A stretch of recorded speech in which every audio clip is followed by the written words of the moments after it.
Have you ever felt that no matter how much you pursue goals and seek external validation, there is something inside you that tells you that true happiness lies elsewhere?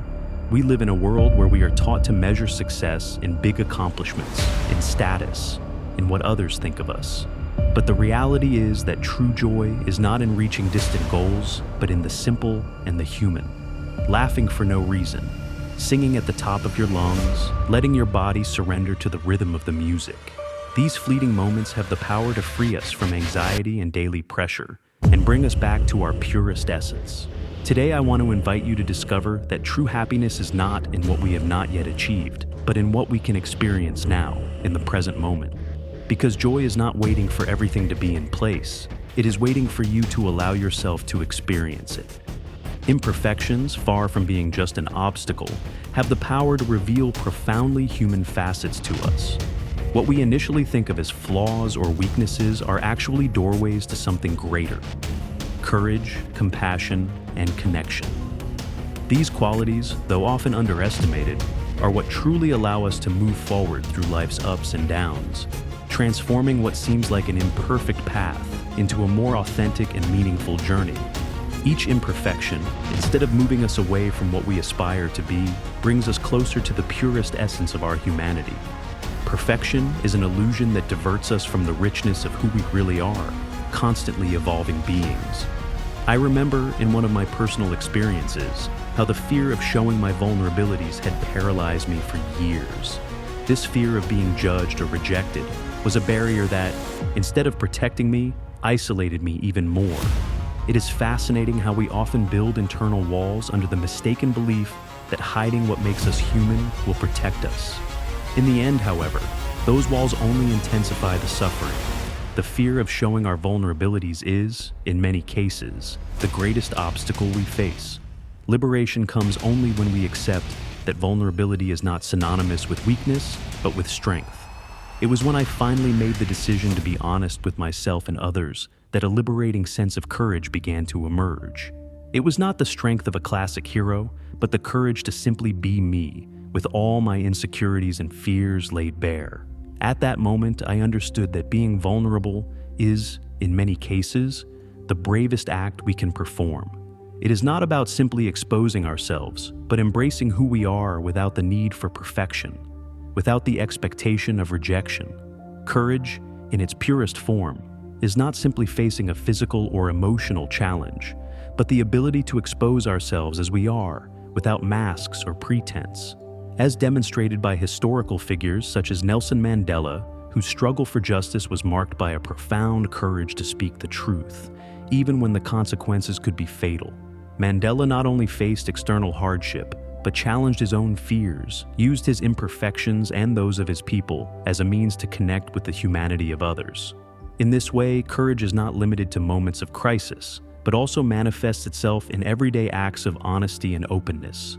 Every sincere word, every gesture of vulnerability is an act of courage, because by showing ourselves as we are, we defy social expectations and allow ourselves to be human in our truest form. Now, how does all this connect to compassion?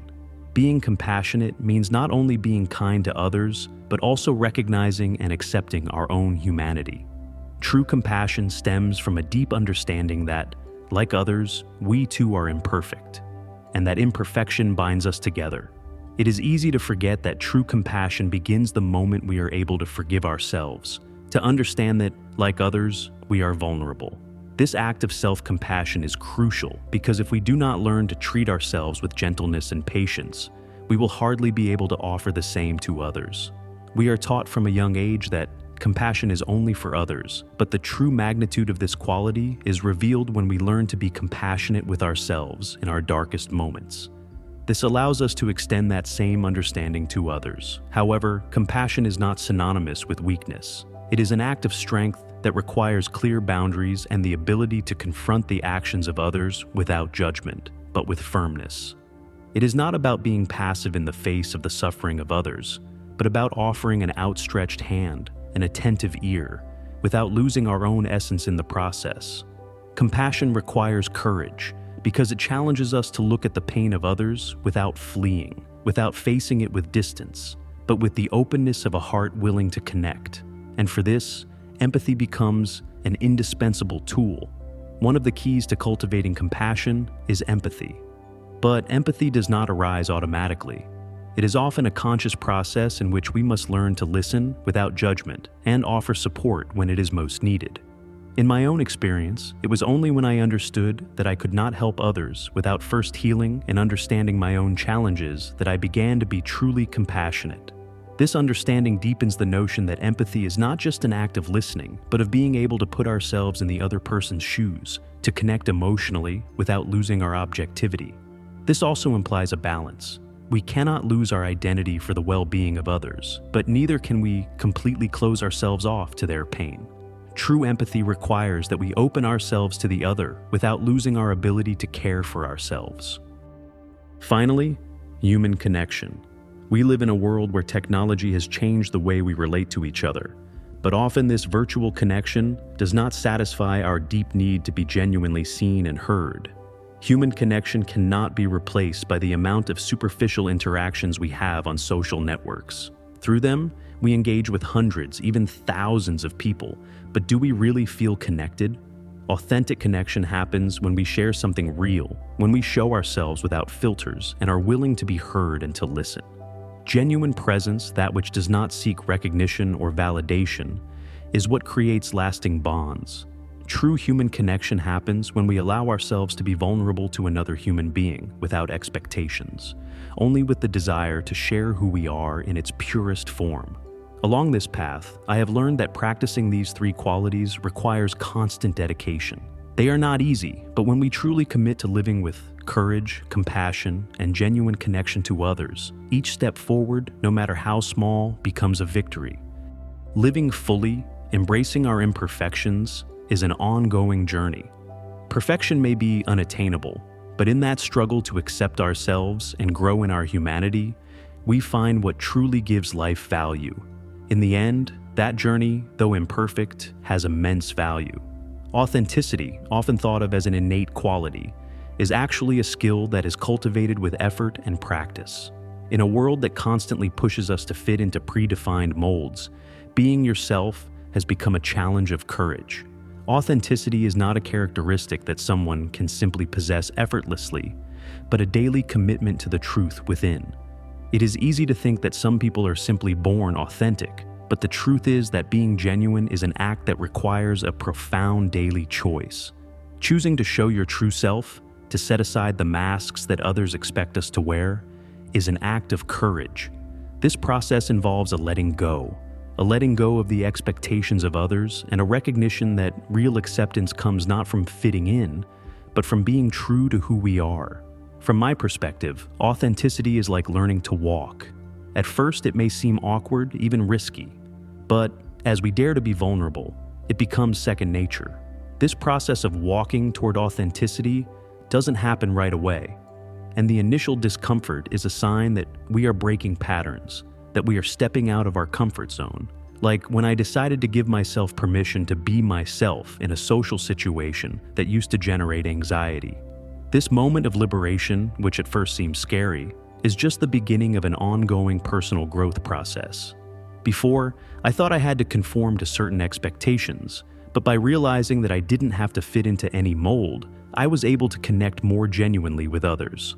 In that instant, I understood that true connection does not come from meeting expectations, but from sharing our essence without frills or filters. It was a moment of great liberation, but also of great courage. Bravery is not always something grandiose. Many times it is simply the ability to be yourself without the need for external approval. What authenticity implies is much more than being honest with others. It has to do with the ability to be honest with oneself, to show without fear what we really are, with our strengths and our weaknesses. This act of vulnerability is not easy, and often brings with it the fear of rejection or criticism. Vulnerability, though often feared, is actually a doorway to a fuller and more connected life. Accepting our imperfections is liberating, and what many don't understand is that by being authentic, we allow ourselves to make deeper connections with others. It is ironic how, at times, we seek perfection in ourselves, but it is precisely that imperfection that allows us to genuinely connect with others. For example, in the professional arena, those who show themselves to be vulnerable, willing to learn from their mistakes and show their humanity, tend to generate a much stronger atmosphere of trust than those who try to maintain a facade of perfection. This openness not only facilitates mutual learning, but also builds relationships based on real trust. Being authentic, then, requires a special kind of courage. It's not about doing something impulsively, but practicing the art of showing up as you are, even when society pressures you to conform to others' expectations. In reality, authenticity is not about making a grand gesture, but about making small daily decisions that reflect our truth. A good example is found in historical figures such as Mahatma Gandhi, whose power lay not only in his ideals, but in his willingness to live by them, without bowing to the pressure of the social norms of his time. Gandhi was not only a political leader, but a model of authenticity by defying what was expected of him and embracing what he felt was right, regardless of the personal cost. Authenticity, then, is not about following the easy or comfortable path, but about living according to what one feels is right, regardless of the immediate consequences. This path to authenticity also forces us to develop a kind of compassion for ourselves, to accept our imperfections and let go of the fear of not being enough. Self-compassion is not a passive attitude, but an active form of acceptance. Without compassion, being authentic would be an unbearable burden. If we are not kind to ourselves, authenticity becomes an unbearable challenge. By accepting our imperfections, we discover that authenticity is not about being perfect, but about being real. In my case, by recognizing that I am not a perfect person and that I have my own flaws, I began to free myself from the burden of perfection and create more authentic relationships based on mutual understanding and support. By learning to embrace our imperfections, we discover that there is no need to seek an idealized version of ourselves, but simply the version that is truest to who we really are. Love also plays a crucial role in this process. Being authentic is not only a matter of courage, but of intentional love, both for oneself and for others. This kind of love is not just an ephemeral feeling, but a daily practice that leads us to connect with the essence of who we are and with the essence of others. Love here is not just a feeling, but a practice that requires daily effort, especially when we face difficulties. It is a love that allows us not only to accept our imperfections, but also those of others. By cultivating this kind of love, we not only find greater personal satisfaction, but also attract healthier and more fulfilling relationships. This love, which begins with oneself, is the foundation of any genuine relationship. For only when we love ourselves can we extend that love to others in a sincere way. Today, more than ever, we live in a society that values conformity and perfection, which makes being authentic an even more revolutionary act. Authenticity has become a subversive act, a rebellion against the pressure to conform to pre-established norms. In a world where the pressure to conform is overwhelming, choosing authenticity is almost a silent rebellion. And, although it is not easy, those who choose to follow this path find themselves living a richer, fuller, and, above all, more connected to who they really are. Authenticity not only liberates ourselves, but has the power to liberate others, creating a network of genuine and deep connections. On this journey to the true self, every step of courage becomes a significant victory.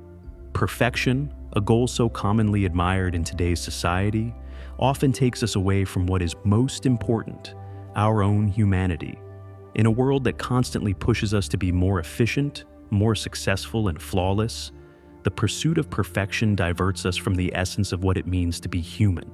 In this race to achieve high standards, we forget the practices most essential to our well-being. Compassion, especially compassion for ourselves. Perfection, that unattainable ideal that we are promised as the key to acceptance and love, becomes a trap that only distances us from our authenticity. We have been taught to think that if we show the world our most polished version, if we meet those external expectations, we will be worthy of belonging. However, this desire for perfection is not only an illusion, it prevents us from embracing the essence of who we really are, with our lights and shadows. I remember going through stages where I felt that I could not fail, that every task had to be executed without error, every word had to be measured, every result had to be flawless. Perfectionism became a prison built with the bricks of fear and insecurity. The more I struggled for this perfection, the more I felt trapped in constant dissatisfaction. This relentless pursuit of perfection robbed me of inner peace, and at the same time, did not allow me to enjoy the achievements that, in reality, were more than enough. Guilt and fear of judgment crept into every corner of my mind, preventing me from being fully aware of what I had achieved. It was only when I began to let go of the need to be perfect that I discovered something surprising. I could be much happier and more productive by accepting my imperfections, and, most importantly, by being compassionate with myself. This act of surrender is not weakness, but an act of genuine strength, because accepting our imperfections gives us the power to free ourselves from the pressure to reach an ideal that doesn't even exist. Perfectionism, at its core, stems from a deep fear of rejection. We believe that if we can be perfect, we are free from criticism, shame, and judgment from others. However, what really happens to us is that, by pursuing this perfection, we accumulate an increasingly heavy emotional burden. The truth is that, instead of bringing us closer to inner peace, perfectionism plunges us into a constant war with ourselves. It is as if, in trying to meet the expectations of others, we lose ourselves in the process. We become trapped in an endless cycle of trying to be seen as ideal, waiting for external approval, while our true potential remains hidden. This process not only disconnects us from who we are, but also stunts our personal growth, as it focuses us on an idealized version that is impossible to achieve. It is interesting how, in seeking external acceptance, we forget what really matters: our inner well-being. It is as if, in the constant need to meet the expectations of others, we lose our own voice, our authenticity. By seeking to comply with others' perceptions, we distance ourselves from the opportunity to live fully and authentically. This drive to portray a perfect image is largely a reflection of how we think others will see us. However, being perceived in an idealized way does not change who we really are. Perfection is more linked to external judgment than to our internal reality. And the funny thing is that, when we show ourselves to be authentic, we discover ourselves to be much more complex, interesting, and valuable beings than we think we are. This is where empathy for oneself becomes a transformative element. Learning to accept that we are not perfect, to make peace with our weaknesses, is the first step towards a more fulfilling life. True strength lies not in perfection, but in the ability to embrace our imperfections with love and compassion. In this act of self-acceptance, we find space for inner peace, which allows us to move forward on our path with greater clarity.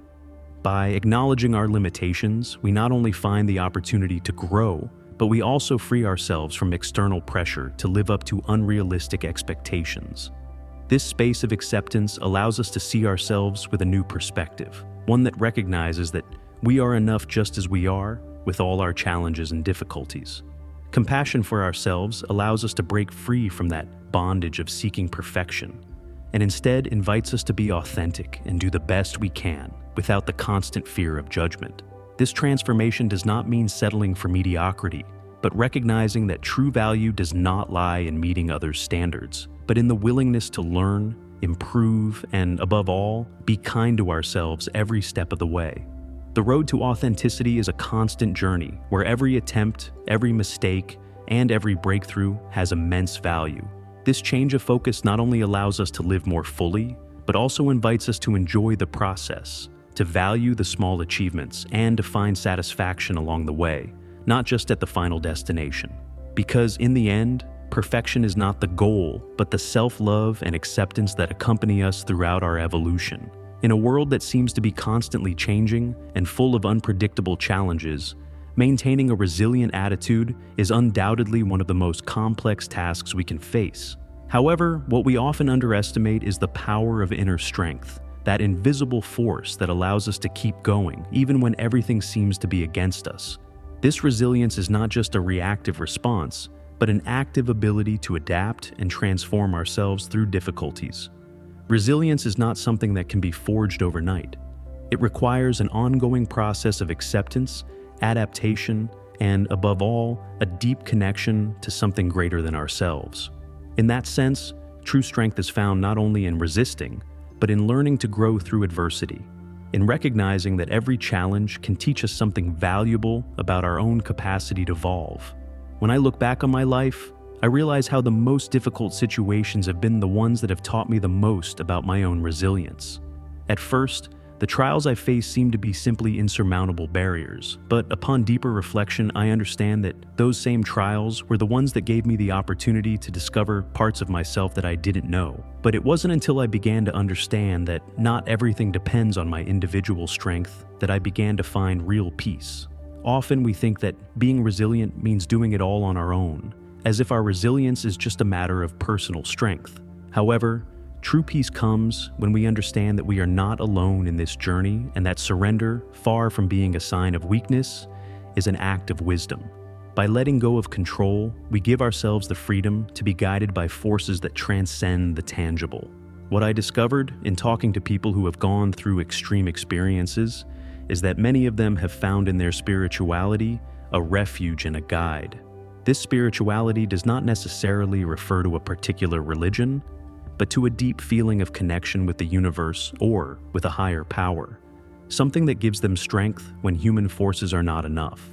In fact, this type of spiritual connection is not limited to specific religious beliefs.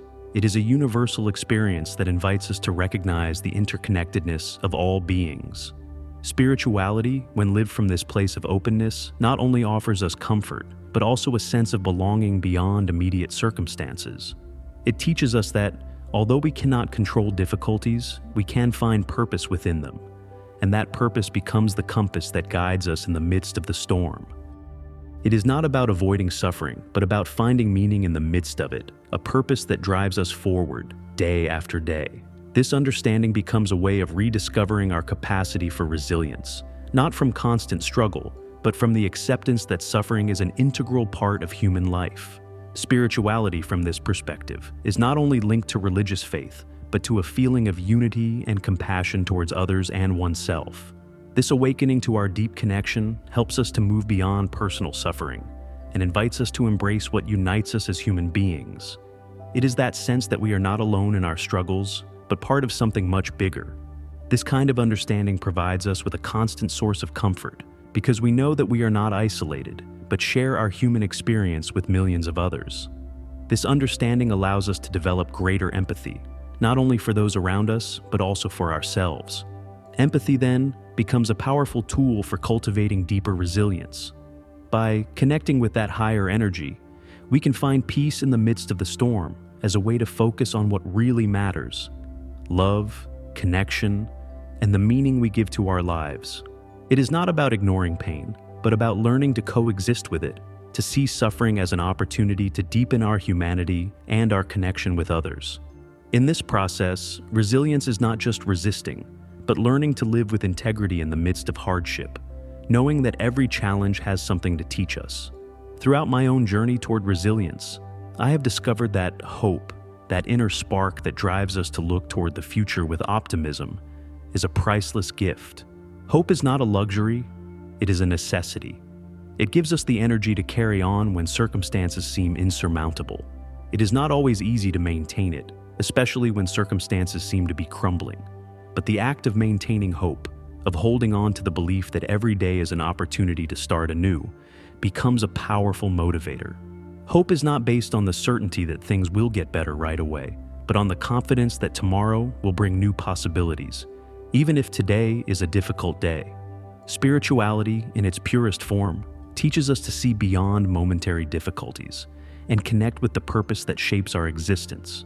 This purpose becomes our anchor, a constant reminder that our struggles are only part of a much greater journey.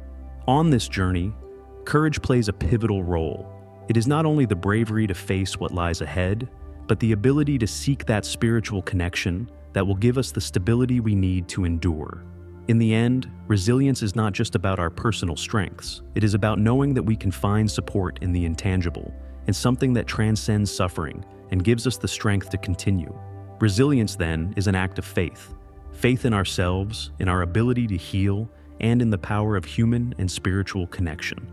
In the end, resilience is not just a matter of not giving up, but of learning to connect with love and compassion in times of adversity. In this process, we discover that true strength comes from that deep understanding that even though the battles may be endless, we can always find a source of power that drives us forward. This source is not found in perfection or in the absence of pain, but in our ability to embrace the process with hope, love, and compassion, trusting that everything we experience is guiding us toward a deeper understanding of our life and what really matters. There are times when it seems that gratitude and joy are distant concepts, as if they are something that simply happens to a lucky few. We live in a world where external expectations constantly bombard us, leading us to think that only in perfect circumstances can we experience these feelings. However, the reality is that both are states that require dedication and effort. Gratitude and joy are not passive states that fall from the sky, but the fruits of inner work, of a constant practice of presence and reflection. We are not born with the ability to be grateful or to experience joy constantly. They are emotions that are cultivated over time through awareness of what really matters. These feelings are the result of a constant effort to direct our attention toward the positive, even when circumstances are less than ideal. Gratitude, in particular, is a practice that invites us to recognize and appreciate what we have, even when circumstances seem to be against us. It is a conscious act that forces us to look beyond the immediate problems and focus on the blessings, no matter how small. I clearly remember a time in my life when everything seemed to be going wrong. At that stage, my mind was occupied by failures, losses, and things that were not going as I had hoped. For weeks, I struggled to find something to be grateful for. But it was during that same period that I began to practice the habit of gratitude. At first, gratitude was nothing more than a conscious effort, a task that felt almost alien to my being. Gradually, however, I began to notice how even the most difficult moments contained something valuable. Gratitude became an anchor, allowing me to see that even if things were not always perfect, there was always something to be grateful for. This change in mindset did not happen instantly, but over time, I came to understand that gratitude is not something that just appears. It is something we must cultivate, day in and day out. I learned that gratitude is, in many ways, a daily choice, a decision to focus our attention on what we have rather than what we lack.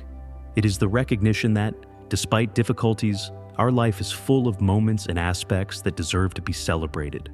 Gratitude and joy are deeply intertwined. However, it is important to understand that joy is not the same as happiness.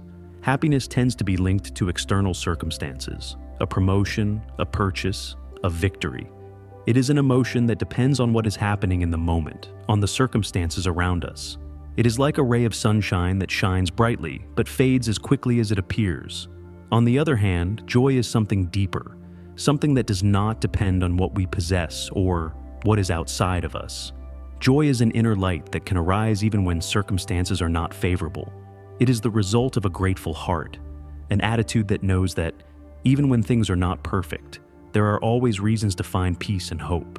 Joy is more than a passing emotion. It is a state of being that is aligned with our ability to view life with gratitude, even when we face challenges.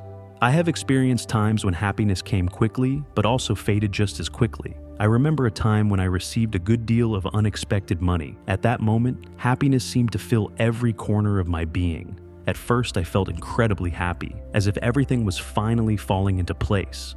However, when that source of income ceased to exist, the happiness also vanished, leaving me empty. It was in that emptiness that I realized that true joy is not tied to what I have or don't have, but to my ability to be at peace with myself and the world, regardless of circumstances. True joy does not depend on external factors. It is a feeling that arises from within, fueled by gratitude for what we already are and have. In life, there are many threats that can rob us of joy. Fear of failure, scarcity, worry about what we might lose. These fears are deeply rooted in our reality, and it is easy to fall into the trap of thinking that there is no hope when circumstances are adverse. However, true joy arises when we choose not to allow these fears to control our lives. In these difficult times, we can choose to live with hope and an unwavering faith that no matter what happens, there will always be something to be thankful for. This act of choosing not to be overcome by fears is, in itself, a powerful source of resilience. Joy is not about eliminating difficulties, but about finding the strength to move forward in spite of them, to choose to focus on the positive, on the light that is always present, even in the darkness. As human beings, we need both happiness and joy. Happiness comes when things are going well, when circumstances favor us. But joy is the force that sustains us when everything seems uncertain. And most powerful of all, we can find it even in the midst of darkness, when we intentionally choose to focus on what really matters: love, inner peace, and gratitude for all that we already have. In the end, joy is not something that can be sought outside, but an internal decision, a commitment to live with gratitude and openness, regardless of external circumstances. When we make gratitude a constant practice, joy becomes a faithful companion that sustains us, not only in good times, but also in the most difficult ones. Life is full of uncertainty, and we often find ourselves caught in a constant search for certainty. In a world that often seems to demand quick and clear answers, we find ourselves immersed in a constant search for validation, hoping to have all the pieces of the puzzle before making a decision. From the smallest decisions to the most momentous, our minds are filled with doubt, seeking external confirmation that we are taking the right path. However, what I have learned over time is that living under the pressure of certainty can be a trap. As life progresses, we realize that often the real magic of existence lies precisely in that uncertainty. The search for certainty can slow us down, limit us, and deprive us of the opportunities that arise only when we decide to act without having all the answers. Life, in its unpredictable nature, requires us to act before we fully understand the big picture, pushing us into the unknown. And it is in this uncertain terrain that two powerful tools come into play: intuition and faith. Both allow us to navigate uncertainty with more confidence, even when we don't have all the elements to make a rationally perfect decision. Intuition, that deep feeling that drives us to act in ways we often cannot explain, plays a crucial role in this process. It's easy to underestimate intuition, especially in a society that values logic and analysis. But on several occasions, I have made decisions based on what I felt was the right thing to do, even if I could offer no immediate logical justification. Such decisions are often misinterpreted as impulsive or lacking in reflection. However, intuition is not simply an emotional reaction. It is a deep response, stemming from our inner knowledge and past experiences, often processed subconsciously. It is based on a series of learnings, on small observations that sometimes we cannot verbalize, but that have been engraved in our mind and body. It is the result of years of learning, listening to our body, recognizing patterns, and trusting our ability to read situations quickly and accurately.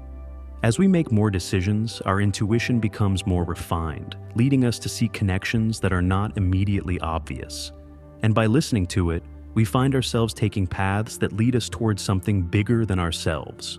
Cognitive psychology supports this idea, noting that intuition is a type of quick intelligence that allows us to act without the detailed analysis we would normally do in a more rational process. This ability to make quick decisions, without the need for exhaustive evaluation of every detail, has been fundamental throughout history. For example, in crisis situations, leaders who rely on their intuition are often the ones who manage to act effectively, even without having all the facts available at the time. What history shows us is that, in times of urgency, the speed of an instinctive decision can be more effective than prolonged deliberation. Often, the best decisions arise when we listen to that inner voice that guides us, helping us to act with conviction. In fact, intuition is not just a mental process, but a deep connection with our being that allows us to act from a place of deep knowledge and without doubt. But intuition alone is not enough. Faith, that unwavering belief in something greater than oneself, also plays a crucial role in this process. Faith does not necessarily have to do with a religion or a specific belief system, but with an essential human capacity: belief in what we cannot see, in what has not yet materialized. Faith allows us to embrace uncertainty with a peace of mind that would otherwise be difficult to find. It gives us the courage to move forward when the path is uncertain, to continue to trust in the process even when we cannot see the immediate outcome. In my experience, having faith in the process, even when we don't know how it will end, gives us the strength to persist. It is that belief that, even without knowing all the details, what we are doing has a purpose. It's a reminder that we don't always need immediate answers. Sometimes just following the path is what brings us closer to the truth we are seeking. It's interesting how faith and intuition are intertwined. Intuition guides us, but faith gives us the strength to keep relying on it, especially when circumstances put pressure on us. Faith does not eliminate doubt, but it gives us the strength to move forward in spite of it. Having faith does not mean giving up reason, but rather accepting that life cannot always be completely controlled. As human beings, we live with the constant unknown, and faith allows us to find peace in that space of uncertainty. Faith does not ask us to have all the answers, but to trust in the process, in the ability of the universe or our being to guide us at the right time. And as we move forward in faith, we discover that destiny is not fixed, but a series of decisions made with courage and trust. At many times in my life, I have faced situations where I did not have all the answers and where logic and facts were not enough to determine the best path. However, what has helped me move forward has been trusting my intuition and faith that the decisions I made, although uncertain, would lead me to where I needed to be. Life rarely offers clear answers at the beginning. It is only when we take the first step, when we dare to walk without knowing what the future will look like, that the pieces begin to fit together in surprising ways. And it is fascinating how, by trusting that process, situations tend to unfold in ways we could not have anticipated, but which, in the end, make sense in retrospect. The best decisions don't always come from the facts we know, but from the inner certainty that what we are doing is the right thing to do, even if we can't see it clearly yet. This often uncertain process is full of possibilities, and sometimes the simple act of trust allows us to live a life that is richer, more fluid, and more connected to our purpose. Creativity is one of the most authentic forms of self-expression, and as such, needs to be cultivated with dedication. In a world that constantly urges us to conform to a preset set of expectations, we are taught to play roles that do not always resonate with our true essence. This social pressure, which forces us to fit into a mold, creates a fertile space for constant comparison. When everything seems uniform, the natural tendency is to measure ourselves against others, comparing our lives, our achievements, and our way of being, believing that only in this way can we validate our own value. What we forget, however, is that this comparison distances us from who we really are and what we can really offer the world. This environment of conformity, where others' expectations are imposed on our creative nature, can be paralyzing. But what I have learned is that creativity flourishes precisely when we free ourselves from this need to conform to what others expect of us. Creativity feeds on non-conformity, on that inner energy that drives us to look beyond the obvious, to say, there is something beyond what everyone else sees. Creativity is born from the courage not to conform, to break the rules of a system that does not always reflect our inner self. Conformism screams, fit the mold, while creativity whispers, explore, search for what others have not discovered. True creativity awakens when we dare to walk on uncharted paths, when we decide to be the architects of our own journey, regardless of what others think. It is like a lost butterfly that only you can see, and it is that unique vision that allows you to move forward on a different path than others. Each of us has a unique view of the world, a way of seeing things that is uniquely ours, and it is that perspective that fuels our creativity. In my own attempts to create something meaningful, I faced pressure to follow established norms. For years, I tried to fit into the expectations of others, fearful that if I didn't, my work would be worthless.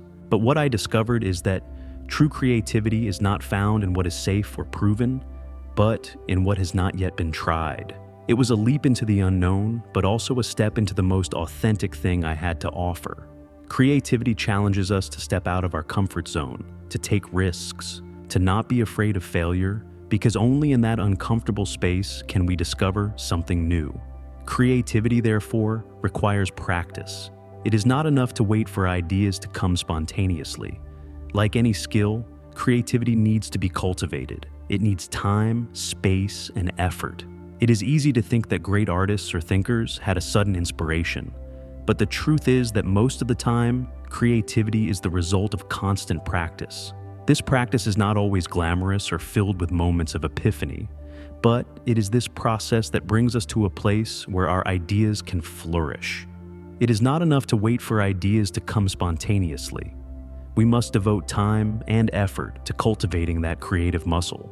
This means constantly challenging norms, questioning established beliefs, and being courageous in seeking our own form of expression, even if it costs us or makes us feel insecure. Fear of not being accepted or understood is natural, but only when we risk being different can we truly stand out.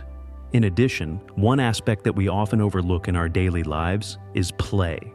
In our culture, play has been misinterpreted as a trivial activity, something that is associated with wasting time or lack of seriousness. But in reality, play is a fundamental tool for our well-being and for our creativity. It is curious how, when we are under pressure, we tend to associate constant work with success, but we forget that rest and play are equally essential for our mental health. Play is not only a form of enjoyment, but it is biologically designed to help us disconnect, free our minds from constant pressures, and promote creativity in a more spontaneous way. In moments of play, when we allow ourselves to be free, without a clear goal or a specific task, our mind can make unexpected connections that would not normally arise in a more structured environment. It's funny how, in our constant quest for productivity, we tend to forget the importance of rest and play. We think that constant work is the only way to find meaning in our lives, but the human body needs to balance activity with rest. This balance not only allows us to be more efficient, but also favors the creation of new ideas. When we allow ourselves to disconnect, our mind not only rests, but also finds new ways to approach problems. Scientific studies have shown that play and rest are equally important biological needs. Play allows our mind to free itself from everyday constraints, and in doing so, gives us the clarity and energy we need to be more creative and effective. Therefore, both creativity and play are essential to our mental health and our ability to innovate. Play not only gives us the opportunity to relax, but it also fosters creativity by allowing us to explore new ways of looking at the world without limitations or expectations. When we allow both creativity and play to be part of our daily lives, we not only free ourselves from conformity, but also find the tools to express the best of ourselves. As human beings, we are designed to play and to create. And when we embrace both, we achieve a balance that allows us to live more fully, more authentically, and more connected to who we really are. Anxiety, that constant invisible enemy, often becomes an unstoppable obstacle on the path to personal growth. From small daily concerns, such as bills or relationships, to life's big challenges, everything seems to fuel it. Living with anxiety is like constantly walking on shaky ground, where peace of mind seems unattainable. Every thought seems to amplify doubts, and internal tensions multiply as worries accumulate. Anxiety not only affects our emotional state, but can also manifest itself physically, creating a cycle that is difficult to break. But what I've learned is that the key to overcoming this constant struggle lies not in eliminating anxiety altogether, but in learning to manage it effectively. As with any other personal challenge, the battle against anxiety is not easy, but with the right tools, we can find a path to serenity. Learning to live with it, understanding its signals, and not letting it control us is the first step towards a more balanced and conscious life. One of the first lessons I discovered is that staying calm does not mean simply trying to stop the storm in your head with a calm down. In times of anxiety, hearing phrases like relax can feel like added pressure, as it makes us more aware of our inability to control what we are feeling. It's as if simply suggesting that we relax reminds us how hard we are struggling to find that calm. Frustration builds up, and sometimes that advice seems more like a rebuke than a solution. However, calming down in reality is a much more subtle and profound process. It is about gradually committing to calmness, breathing consciously, allowing ourselves mental space to generate positive thoughts, and learning to bring both body and mind to a state of serenity. This process is much more than a simple relax. It is an act of conscious self-care, of stepping back and taking a break from the inner chaos, of allowing ourselves to experience the moment without the pressure of having to be perfectly calm all the time. It is a learning that takes time and patience, but when achieved, it can be transformative. Calmness is not simply an absence of thoughts, nor is it a forced effort to be in a constant state of peace. Many of us associate calmness with the idea that we must empty our minds completely, as if an empty mind were synonymous with serenity.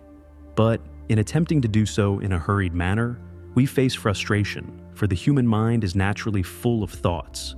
True calmness involves freeing our mind from constant noise and emotional clutter. This is not a process of denying what we feel, but of giving emotions space to express themselves without being overwhelmed. At first, I struggled to understand that calmness is not the instant elimination of anxiety, but the process of clearing the mind to give space to our emotions and thoughts. It is a space where we can feel, think, question, and, most importantly, allow ourselves to be human. Serenity is not achieved by silencing the mind, but by accepting it as it is, recognizing that our thoughts and emotions are part of the human experience and that, instead of repressing them, we must learn to coexist with them in a harmonious way. What I learned is that tranquility is not something we should seek in a hurry, nor with the intention of filling that empty space with happy thoughts. The pressure to feel good all the time can paradoxically intensify anxiety. Rather than seeking a state of instant happiness, real calm is found in accepting our anxiety, acknowledging it, and, from there, starting to work on it. This approach allows us to see anxiety not as an enemy to be defeated, but as a natural part of our emotional experience. Instead of running away from what we feel, we can sort out our emotions, giving them space to express themselves without turning into uncontrollable chaos. It is a slow process, but at the same time, profound and liberating. By accepting our anxiety and working with it, we learn to better manage our emotions, and, over time, we find a balance that allows us to live more fully. The key is not to reject what we feel, but to give it the space and attention it deserves, without letting it consume us. The balance between staying calm and practicing tranquility is, without a doubt, one of the most powerful ways to deal with anxiety. By training our mind to be calm, we can significantly reduce the hold anxiety has on our lives. The mind, like the body, needs training to reach its full potential. Practicing calmness does not mean eliminating anxiety, but learning to manage it effectively. When we achieve this balance, anxiety loses its strength and begins to stop being the engine that drives our decisions, thoughts, and emotions. Serenity is not the absence of anxiety, but the ability to live with it in a more controlled way, without letting it rule us. Thus, instead of constantly fighting against it, we learn to coexist in a healthier and more controlled way, allowing us to grow and move towards a more serene future full of possibilities. This form of active acceptance allows us to be present in our lives without being slaves to anxiety, enabling us to make clearer decisions and live with greater inner freedom. What really gives meaning to our lives? Often, when we think of a worthwhile job, a traditional image comes to mind: a fancy office, an ergonomic chair, and a salary that allows us to live comfortably. This concept of success, which is deeply rooted in society and transmitted to us from a young age, is a model that, in many cases, limits us to accepting what should be and distances us from what can really give us satisfaction. We are taught that success is measured by the money we earn, the material possessions we accumulate, and the position we occupy in society. But as we move through life, something within us begins to question this concept. While financial stability and material comforts are valuable and necessary in many ways, we find that they are not enough to give us a deep sense of fulfillment. True fulfillment comes from finding a job and a life that aligns with our passions, that pushes us to be our best selves, and that offers us the freedom to live without being tied to the expectations of others. I remember a turning point in my own life when I realized that, despite being surrounded by comfort, I was not completely fulfilled. The idea of a job that had purpose, that would allow me to contribute in a meaningful way, had always been on my mind, but fear of uncertainty and social pressure had caused me to follow the traditional path. Like many, I had chosen to seek security and comply with social norms, but I soon realized that something fundamental was missing. At first, I struggled to identify what it was that I was missing, but then I understood that what I really wanted was to work in something that not only gave me financial compensation, but also allowed me to connect with my passions. It wasn't about a higher salary or a more prestigious position, but a purpose that would give direction to my life. At that moment, a quote from philosopher Howard Thurman resonated deeply with me. "Ask not what the world needs. Ask what makes you feel alive and do it." Because what the world needs are people who feel alive. This reflection made me think about how many times we pursue careers or jobs simply because they seem to be what we should be doing, without questioning whether they really make us feel whole, or if, on the contrary, they are disconnecting us from what makes us feel alive. What I realized in that process is that we all possess unique talents, although these are not always as obvious or as lucrative as traditional paths. These talents, when developed and nurtured, can offer us not only financial stability, but also a life full of purpose and meaning. If we risk exploring our passions, we discover that what makes us feel full and fulfilled can be the key to opening doors to a more satisfying life. Often, what we most desire and energize us is not what society values most. But if we step forward and pursue those interests with dedication, we can find a much more enriching path. In fact, many successful entrepreneurs, such as Richard Branson, founder of Virgin, have demonstrated that following their passions beyond traditional expectations not only led to financial success, but also gave them the purpose and satisfaction of doing what they loved. It's not about following a pre-established model of success, but about creating one of our own, based on what truly inspires us. The truth is that many people fall into the trap of measuring their personal worth based on their work or accomplishments. This is one of the main reasons why many people feel empty, trapped in jobs they don't enjoy, constantly seeking validation in what they do. This approach becomes a cage that limits our ability to be creative, to think outside the box, and to follow our true interests. I have observed how this mindset can stifle people's creativity, make them conform to what is expected of them, and keep them from their true aspirations. This drive to find external validation, to meet what others consider success, often leads us to live an unfulfilled life where our passions and authenticity are relegated to the background, suppressed by the expectations of others. To live a meaningful life, it is necessary to let go of what others expect of us and start listening to what really makes us feel complete. This process is not easy because it involves an act of courage to challenge social norms and family or professional expectations that we have internalized for years. However, when we take that step, we discover that what makes us happy not only has the power to enrich our lives, but can also be the foundation for a successful, purpose-aligned, and fulfilling career. Living a life that aligns with what really matters to us requires the courage to be authentic and to defy expectations, which often means risking being different. But that's the kind of risk worth taking. As we connect with our passions and allow ourselves to be true to ourselves, we begin to walk a path full of possibilities, rather than following a path that others have laid out for us. In a busy, carefree world, we often forget the simplest and most natural ways to connect with happiness. We live in a society that teaches us to measure our well-being in terms of tangible goals and achievements, such as professional success or the accumulation of material goods. However, what can really fill us with immediate and authentic joy is not so distant or so complicated: laughing, singing, and dancing.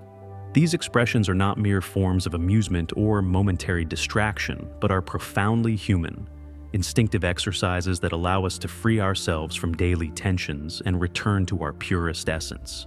It is curious how, when we stop to observe, these simple actions have a transformative power that we often overlook. They connect us to our inner being, anchor us to the present, and allow us to experience a kind of happiness that does not depend on external achievements, but on our own capacity to be. I remember once, after a particularly stressful day, I decided to put on a song I loved and just sing and dance in my living room. At first I felt a little ridiculous, as if such an expression of joy was out of place in the midst of so much stress. However, as the music filled the air and my body began to move to the rhythm, something incredible happened. I felt the tension melt away and a spontaneous smile appeared on my face. It was as if my soul had been completely liberated. And that moment made me realize what an incredible capacity these acts have to generate a deep connection with our own joy. It was not a momentary distraction, but a return to the essential, a space in which the mind is silenced and the body can remember its innate capacity for unrestricted enjoyment. Laughter, for example, is not just a physical or social reaction.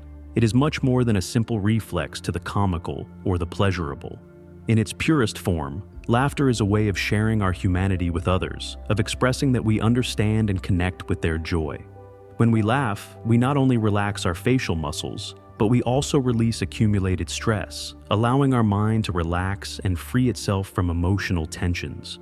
It is an almost sacred act that reflects our ability to enjoy the light moments of life, to find beauty in the simple and the everyday. Laughter needs no script, no logical reason.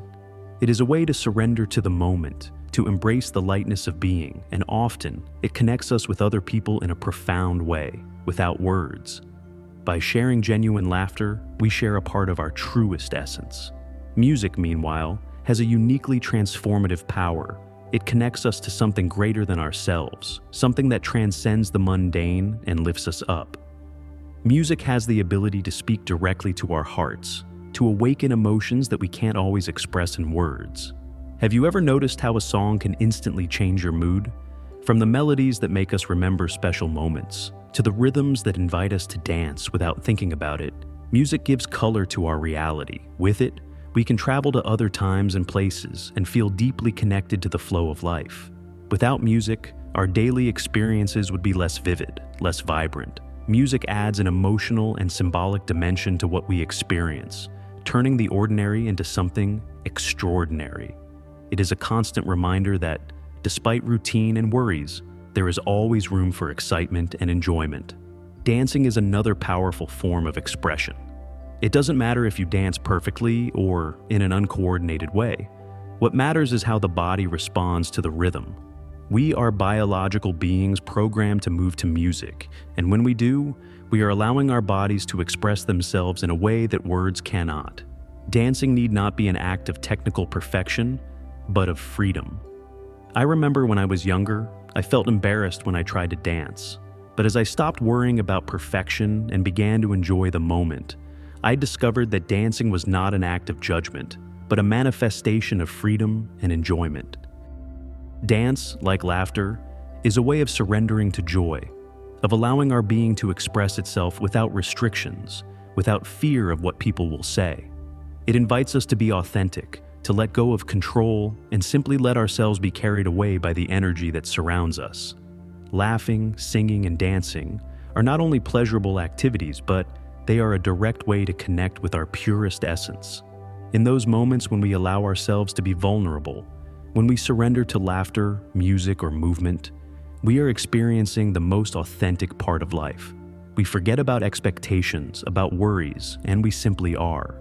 These forms of expression not only relieve stress, but allow us to reconnect with the joy that resides within us. A joy that does not depend on external factors, but on our ability to embrace the simple and the immediate.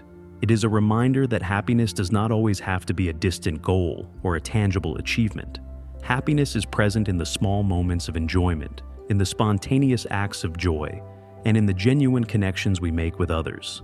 The road to personal acceptance is a long and challenging journey, filled with difficult moments. It is not something that is achieved overnight, nor is it something that can be solved with quick fixes. However, it is a journey that has the potential to transform our lives in a profound and lasting way. Throughout this process, we will face obstacles, doubts, and fears.